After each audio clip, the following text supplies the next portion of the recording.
Hope for a brighter day, for the cessation of hunger and starvation, for an end to senseless violence, for a more just and equitable world, for a world at peace.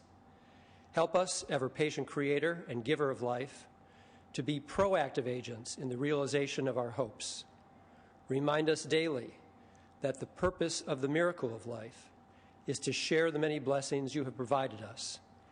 Instill in us, as your stewards, the courage, tenacity, and selflessness of preceding generations so that we can bequeath a healthy and sustainable planet to those who follow us. Baruch atah Adonai, Eloheinu melech haolam, shehechianu, v'kiyamanu, v'higianu, lazman hazeh. Blessed are you, Creator of the universe, who has given us life, sustained us, and brought us to this time and place. Amen. I pledge allegiance to the flag of the United States of America and to the republic for which it stands, one nation, under God, indivisible, with liberty and justice for all. Great job. Thank you. Great job. You got a smile from Darryl on that one, too. I watched him. Members' privileges of the floor. Seeing, hearing none, messages from the governor will be deemed read. Messages from the assembly will be deemed read. Reports of committee will be deemed read. Under motions and resolutions, none. Thank you. Members, without objection, Senate Bill 553 and 806 will be re-referred to committee.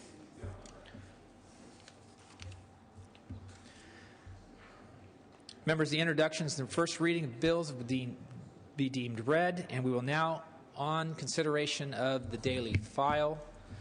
Senator Corbett, under unfinished business, item 77, SB 55. Will the Secretary please read? Senate Bill 55 by Senator Corbett, an act relating to the State Bar Act and declaring the urgency thereof to take effect immediately. Senator Corbett.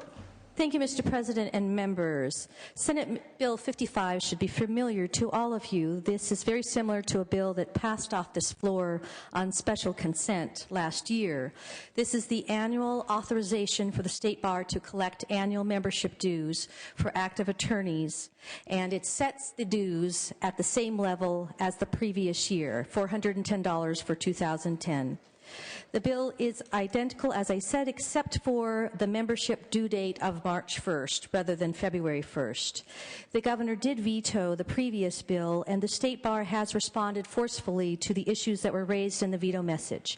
We're continuing to work with the governor and his office to ensure that the State Bar can continue to perform its very important consumer protection functions, and I appreciate the members' support of this bill at this time.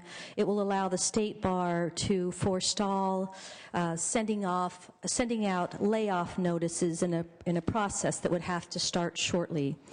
This would obviously be crippling to the bar's efforts to protect consumers and businesses alike who are struggling in the midst of our economic downturn. I respectfully ask for your aye vote.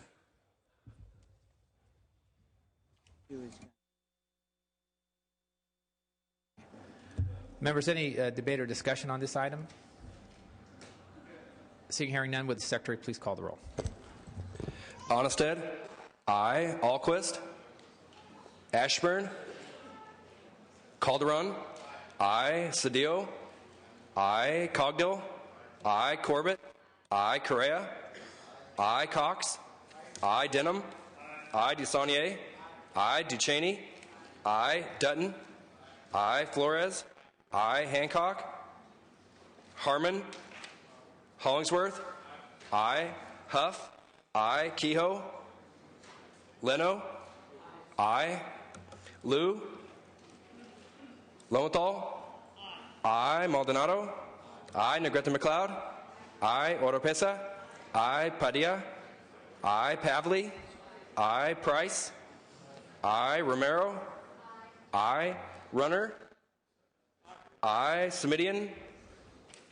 Steinberg. Aye. Strickland. Aye. Walters. Aye. Wiggins. Wolk. Aye. Wright. Aye. Wyland. Aye. Yee. Yee, aye. Ashburn, aye. Ayes 32, noes 0 on the urgency. Ayes 32, noes 0 on the measure. Measure is passed. Thank you, Senator Corbett.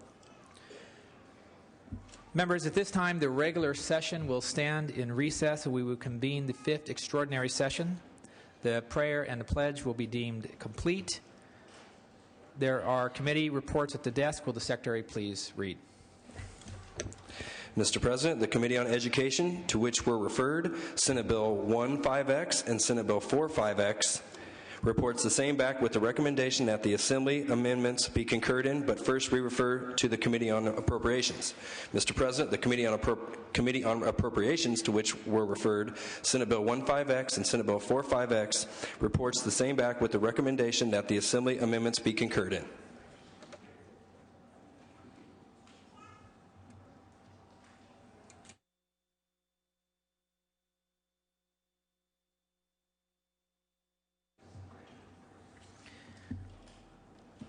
Thank you, Mr. Secretary. Senator Steinberg is recognized at his desk.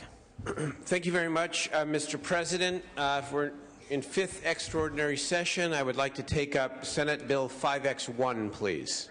Without reference to file, members. Is there any objection? Seeing, hearing none, unanimous. Secretary, please read. Senate Bill 1 by Senator Steinberg, an act relating to public schools. Senator Steinberg. Thank you very much, Mr. President. This is, of course, not the first time we have debated on the floor bills related to the federal race to the top. I'm happy to report to all of you that after months of arduous work, negotiation between the Assembly and the Senate, between the legislature and the administration, we believe we have now arrived at a work product that not only has the potential to change the lives of tens of thousands of young Californians for the better, but also has the opportunity in these difficult budget times to draw down up to $700 million of federal partnership funds to help educate students from the highest poverty schools. The bills that you will hear today are contingently enacted. You've heard them on the floor in numerous committees, and I hope today that we can be relatively brief. I'm carrying SB 5X1. This is sort of the core bill, if you will, that authorizes the Superintendent of Public Instruction and the State Board of Education enter in agreements with local districts that wish to participate in Race to the Top. It identifies appropriate schools for intervention, those schools that have had a consistent problem improving, or high schools with a 60% or higher dropout rate. It also, in sort of a revolutionary way, builds upon the work by Senator Simitian and others to enhance the use of data to make sure that education investments we make going forward are going to be based upon what the data shows us works. I want to thank all the members who participated in this, Senator Huff, specifically on the Republican side, and Senator Romero, of course, on the Senate side as well, who were, they wouldn't be denied, and they wouldn't be denied on behalf of tens of thousands of children in California who need our attention and our resources. I would urge an aye vote. Members, any debate or discussion on this item? Seeing and hearing none, would the Secretary please call the roll? Onnested? Aye. Alquist? Ashburn? Aye. Calderon? Aye. Cedillo? Aye. Cogdill? Aye. Corbett? No. Correa? Aye. Cox? Aye. Denham? Aye. DeSaulnier? Duchesne? No. Dutton? Aye. Flores? Aye. Hancock? Harmon? Hollingsworth? Aye. Huff? Aye. Kehoe? Leno? No. Liu? Lowenthal? Maldonado? Aye. Negrete McLeod? Oropesa? I. Padilla. I. Pavley. I. Price. I. Romero. I. Runner. I. Smidian.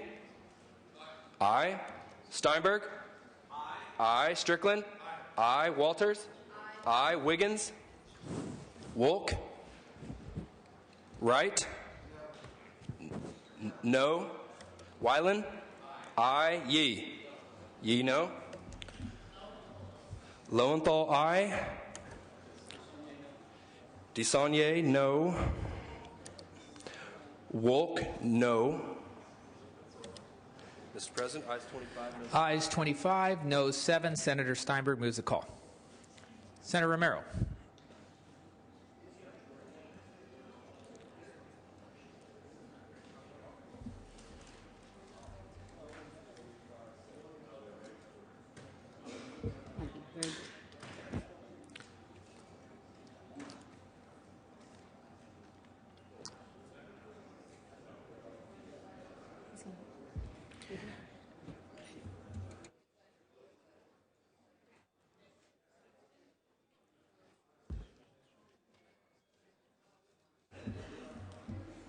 Mr. President, I request unanimous consent to take up SB 4 without reference to file.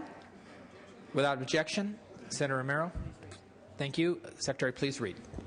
Senate Bill 4 by Senator Romero, enact relating to public schools. Senator Romero.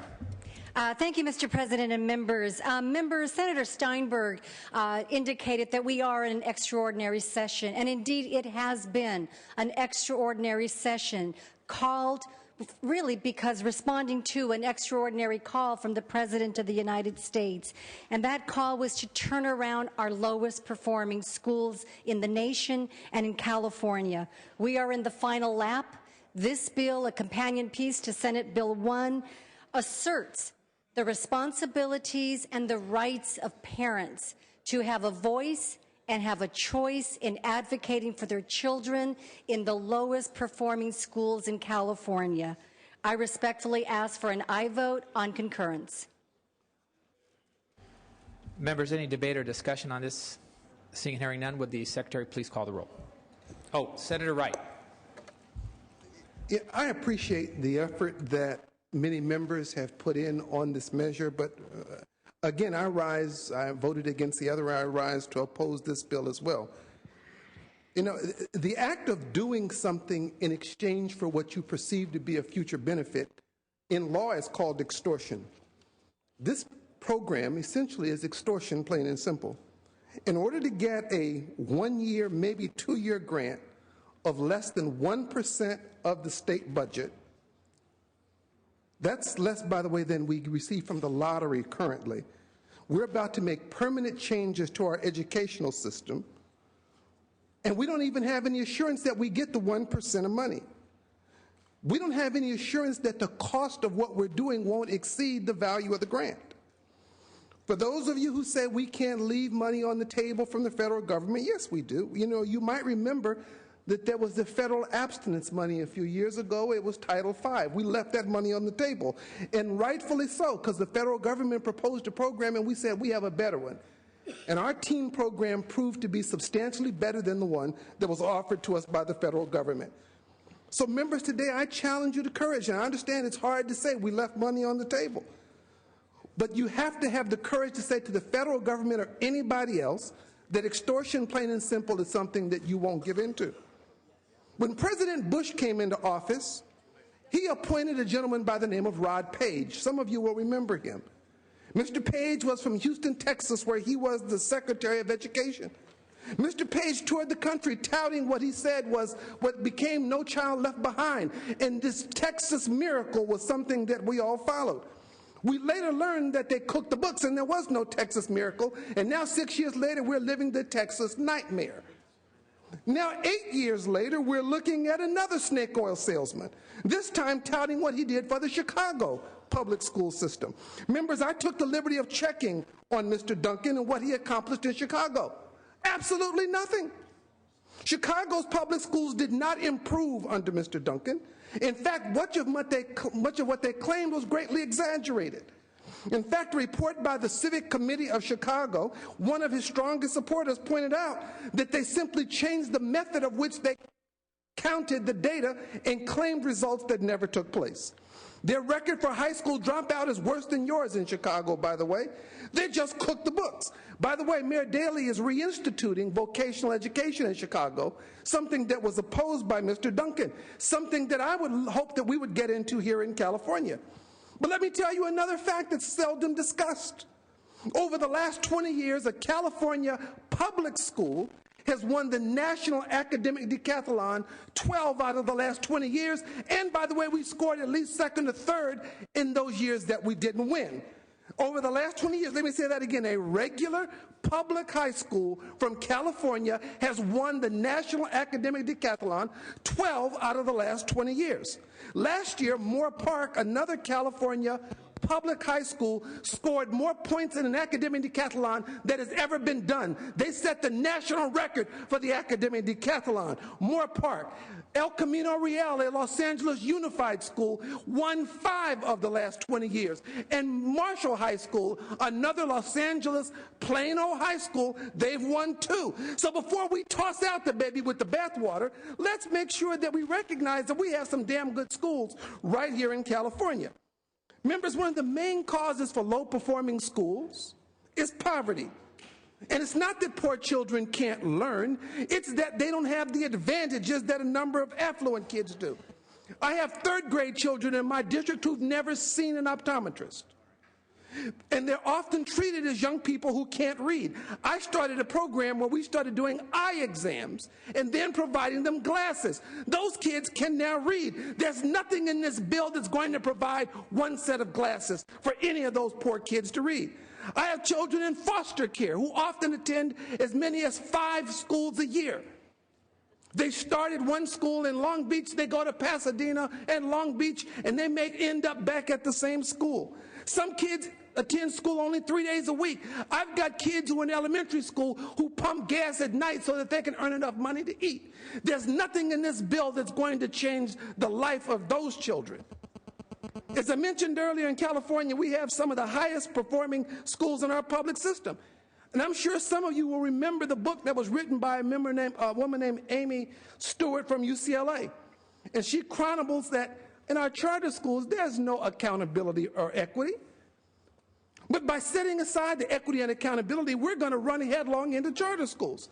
But let me say that most of the things that charter schools avoid are the very things that we've legislated on this floor.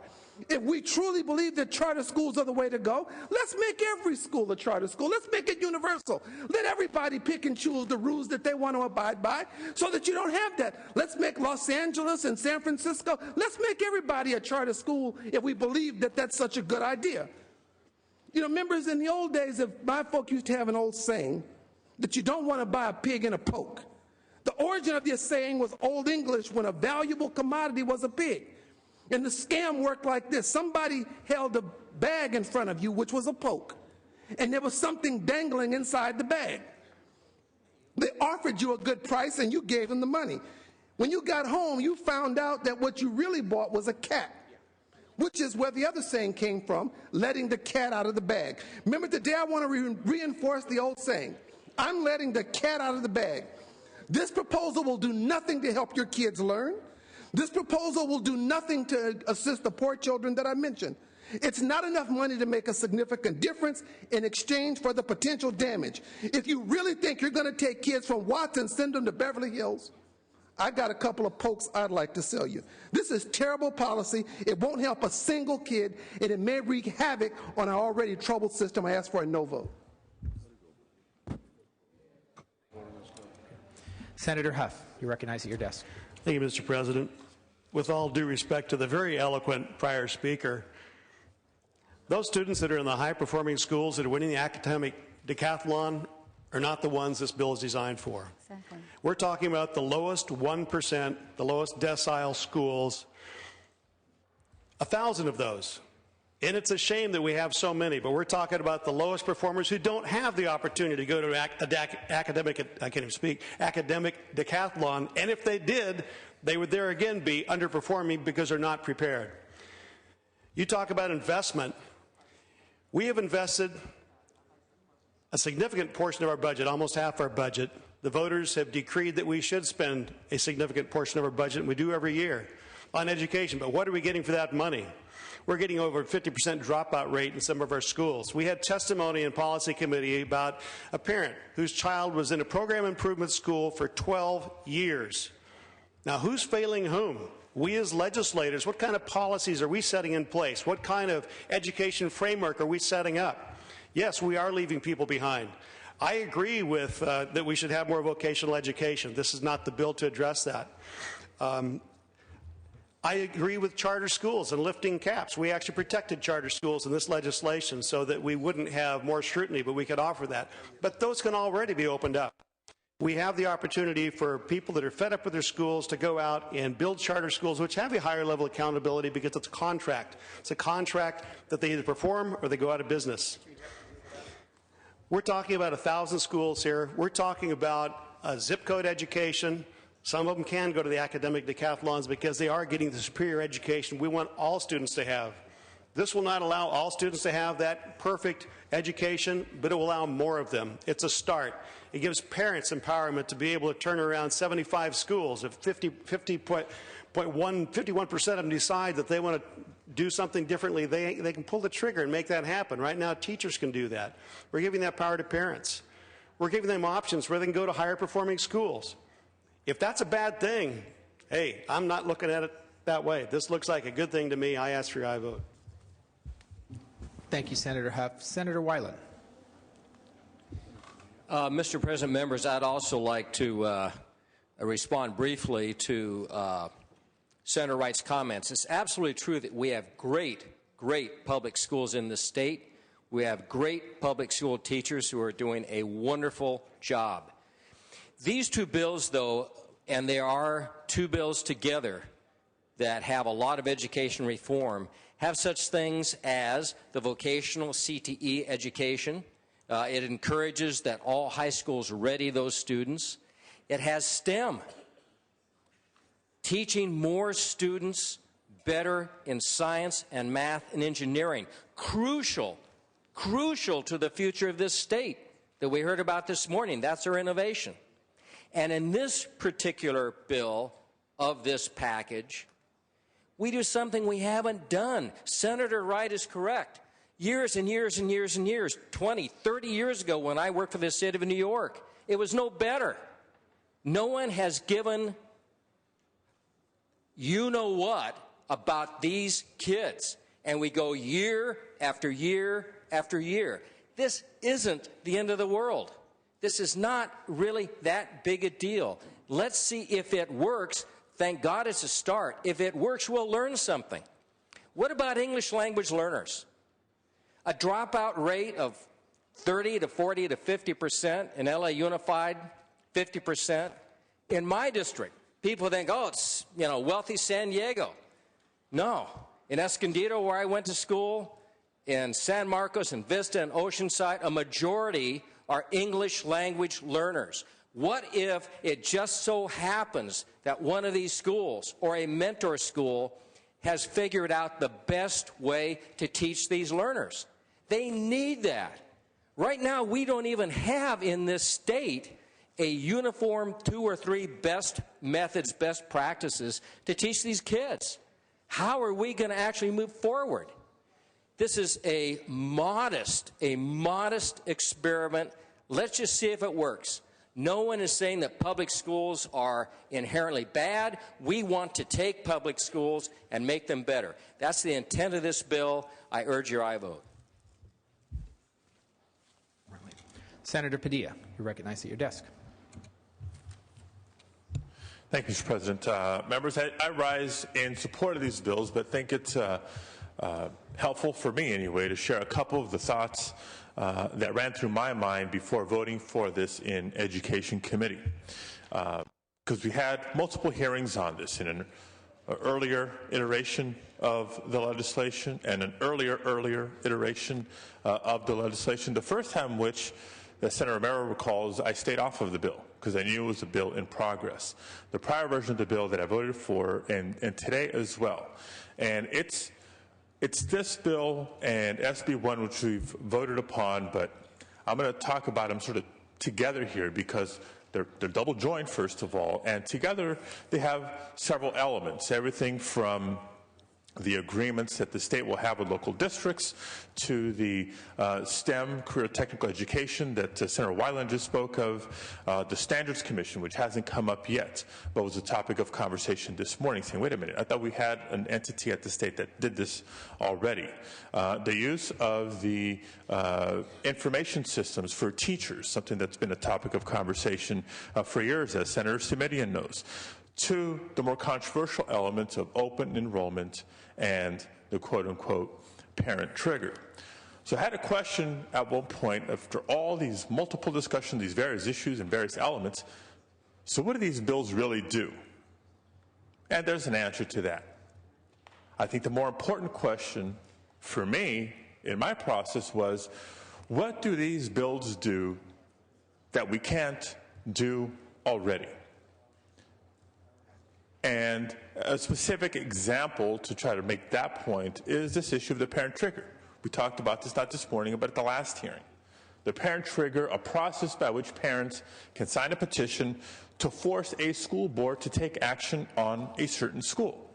And there's 4 or so options provided for in the legislation for the school board to take action, making it a charter school, sort of reconstituting it, swapping out administrators, etc.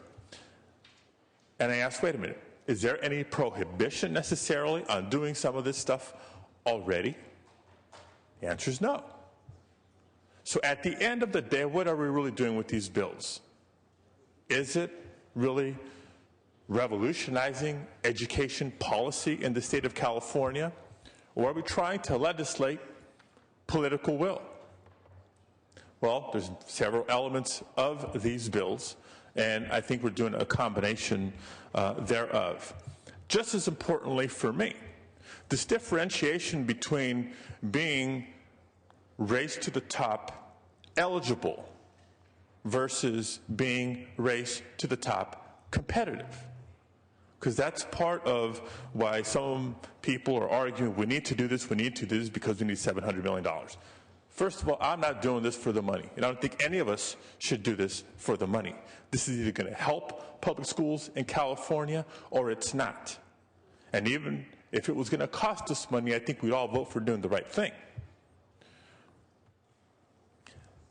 Whether taking these actions makes us race to the top eligible is an objective question. We either are or we aren't. To the extent that this will make us more race to the top competitive is more a subjective conversation. I heard the conversations or the debate in committee and in the other house. Some people asking, well, do we need to do this to be eligible for race to the top? Or how much of this is really necessary to maybe at the end of the day we get $100 million, maybe it's $700 million, maybe it's one time, maybe it's two. Who knows? I am supportive of the bills because at the end of all this process, yes, we need to do something. And this something that we're being asked to vote on today is already much less than prior versions of the bills. There are school districts that are very, very successful in the state. And there's other districts that are struggling, and a lot of them somewhere in between. Too many, a lot closer to the struggling school districts. I want to make a specific comment to folks who are probably watching that came to talk to me, called, emailed, texted, and had concerns about statements I made in committee a couple weeks ago. I do not consider my vote for these measures as a strike against teachers. And it's unfortunate if some people misperceive our action here as a Senate and as a legislature as being anti-teacher. I made the comments a couple weeks ago that as a whole, our public education system is failing. Those are harsh words. But by any measure, whether it's the high school graduation rate versus the dropout rate versus, API progress and No Child Left Behind, we clearly must do better, and we must do much better by the students and the children of California. I don't put the fault on teachers If we want to talk about teachers, like in any other profession, yes, we know there's some bad apples out there. But each and every day, there's a lot of great teachers in the state of California doing a tremendous job, and in many cases against tremendous odds and circumstances. Senator Wright pointed out that we've had academic decathlon champions from the state of California, from Moore Park to El Camino, which is just outside my district. I'll add to that National Science Bowl winners out of North Hollywood in my district. I'll add to that 2 out of the 10 years most recently have the National Teacher Awards been awarded to California teachers. Where do I put the blame? Do we want to put it on administrators specifically? Do we want to put it on taxpayers specifically for giving us some funding constraints? Do we put it on the legislature and the governor? Do we put it on local school board members? At the end of the day, I think we have to put it on adults in California, because collectively as adults in California, we either will care for or not care for properly the children of California. And again, by any measure, given our recent results, we need help and we need some changes. There's thousands and thousands of success stories day in and day out in our public schools that would not happen without teachers. And I don't think we're going to take steps today, tomorrow, and beyond to further improve our public schools without teachers. We need them. They need to be a part of this, and I hope they interpret my vote and our vote today in that spirit. Thank you. Thank you, Senator Padilla. Senator Correa, recognized at his desk. Thank you. I wasn't going to get up to speak today, but I feel compelled as I think of every report card that's ever done in the state on schools and their performance. A lot of the schools in my district, not all of them, the vast majority of schools in my district by any report card are usually at the bottom when it comes to performance by any measure.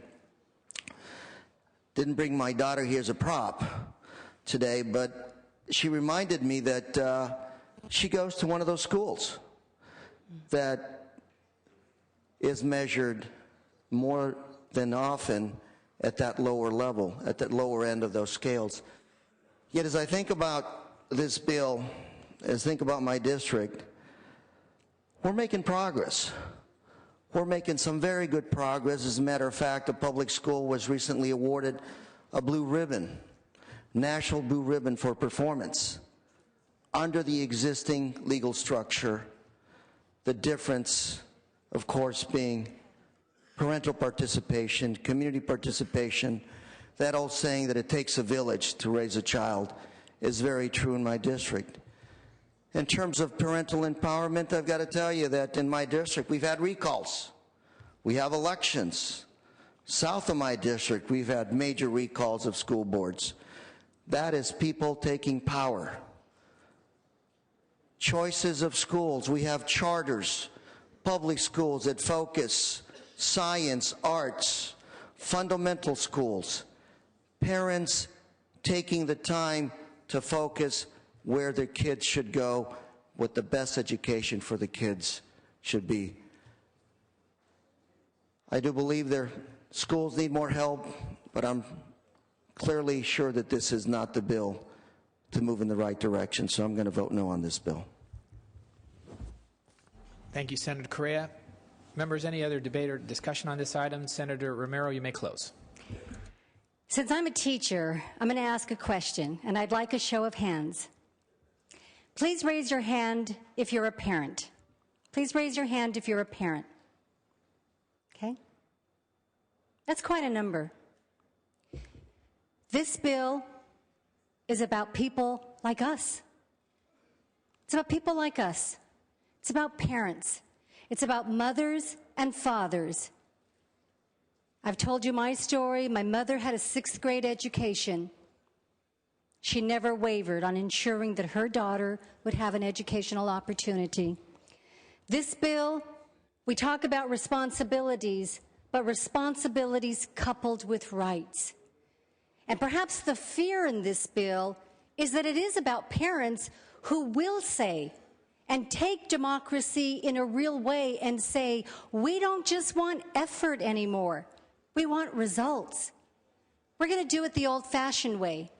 Sign a petition, put our John Hancocks on the line, submit it to the board, and to say, we are no longer asking for you to do something, we are demanding it. And what's different in this bill, Senator Padilla? It must be done. They must respond to the people.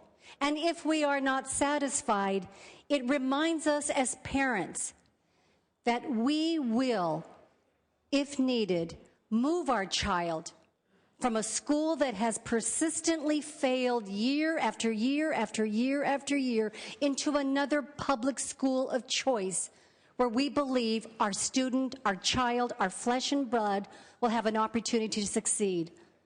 It's about parents. It's about rights. It's about respect. And it's about responding to the call of President Obama that when our schools are failing, we must take drastic steps. Members, we've been through quite a bit in this extraordinary session. There is dynamic change happening in California. Let us not be afraid. With parents as our partners, let us march into the next generation, the next chapter of educational opportunity for children in California. I respectfully ask for an aye vote. Will the Secretary please call the roll? Onnested? Aye. Alquist? Ashburn? Aye. Alquist, aye. Ashburn? Calderon? Aye. Cedillo? Aye. Cogdill? Aye. Corbett? No. Correa? No. Cox? Aye. Denham? Aye. Dusanier? No. Ducheney? No. Dutton? Aye. Flores? Aye. Hancock?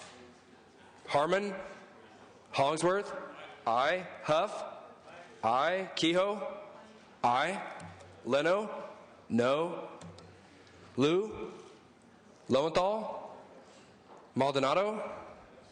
Aye. Negrete McLeod? No. Oropesa? Aye. Padilla? Aye. Pavley? Price? Aye. Romero? Aye. Runner? Aye. Semidian? Steinberg? Aye. Strickland? Aye. Walters? Aye. Wiggins? Wolk? No. Wright? No.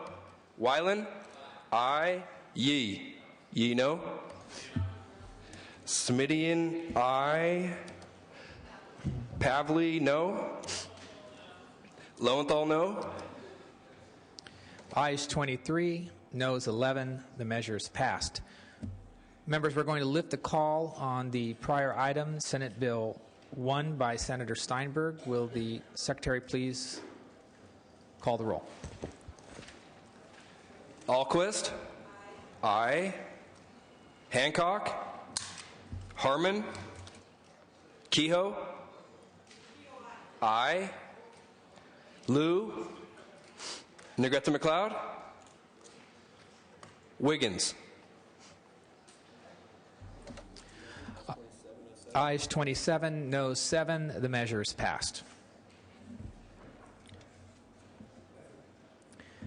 Members, is there any further business to come before the 5th extraordinary session?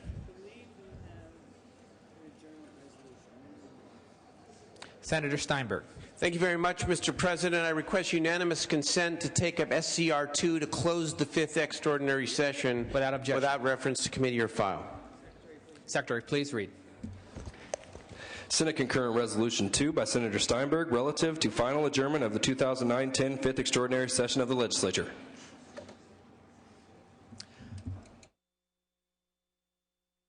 Senator Steinberg.